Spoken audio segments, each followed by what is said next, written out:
എന്റെ അമ്മോ, നിനക്ക് ഇവിടുന്ന് ഇത്രയും സൗന്ദര്യം മഹാ. ഇത് വെല്ലാൻ വേറെ ആർക്കും കഴിയില്ല. കാണാൻ എന്ത് സുന്ദരിയെന്നറിയോ.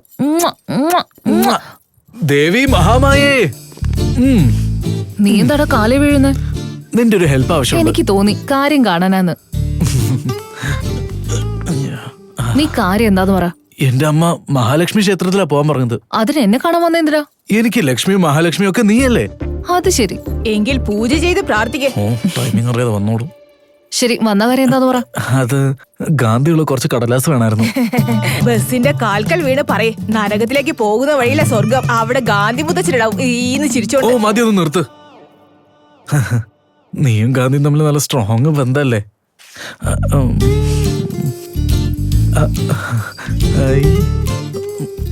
ഇതല്ല, മഹാത്മാഗാന്ധി കുറച്ചും കൂടി റിച്ച് ആയിരിക്കണം. ശകലം കൂടി റിച്ച്. അല്ല, നിനക്ക് പൈസ എന്തിനാ? ഗണപതിയുടെ തടമ്പെടുത്ത് നാട് മൊത്തം കറങ്ങണം, പ്രസാദം കൊടുക്കണം. ഇതൊക്കെ ചെറിയ കാര്യമാണോ? നീ നാട്ടുകാരുടെ കയ്യിൽ നിന്ന് വാങ്ങിയതല്ലേ? അതൊക്കെ കുടിച്ച് നശിപ്പിച്ച് കാണും. അയ്യോ, ഞാൻ തരില്ല, നീ പൊയ്ക്കേ. ഗണപതിയോട് സ്ട്രോങ് ആയിട്ട് പ്രാർത്ഥിക്കാം, നിനക്ക് ഒരു കുഴപ്പമുണ്ടാവില്ല. അത് നീ നിനക്ക് വേണ്ടിയൊക്കെ പ്രാർത്ഥിച്ചാ പോരായിരുന്നോ? എനിക്കെന്ത് സംഭവിച്ചാലും നോക്കാൻ നീയില്ലേ. എന്നാ ഞാൻ പോയിട്ട് വരട്ടെ. എങ്ങനെയുണ്ട്? ഇവരെവിടെന്നാ മോളെ കിട്ടിയത്? കാര്യം കാണാൻ കാല് പിടിക്കുന്നത് കണ്ടില്ലേ? കാര്യം കഴിഞ്ഞപ്പോ കോളർ തൂക്കി പിടിച്ചു പോകുന്നു. അവൻ നിങ്ങൾ വിചാരിക്കുന്ന പോലെയല്ല. അവന്റെ മനസ്സിലൊന്നുമില്ല, ഉള്ളതുപോലെ പറയും. അതുകൊണ്ട് തന്നെ എനിക്ക് അവനെ ഒത്തിരി ഇഷ്ടം.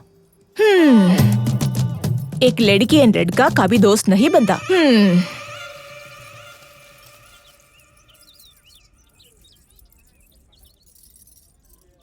എന്താണത്? എവിടെടാ ബാലരാജ്?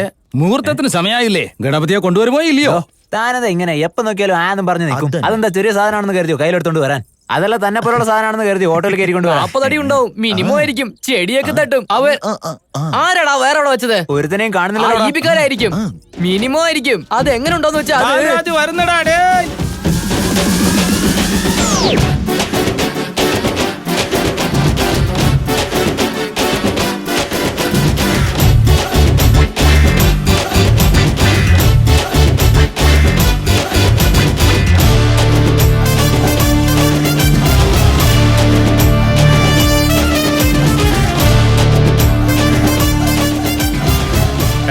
നീയൊക്കെ മനുഷ്യനാണോടാ? എന്താ ഈ കാണിച്ചു വെച്ചിരിക്കുന്നത്? നാശം, നാശം. എന്നെ എങ്ങനെയെങ്കിലും രക്ഷിക്കണേ വിനായക.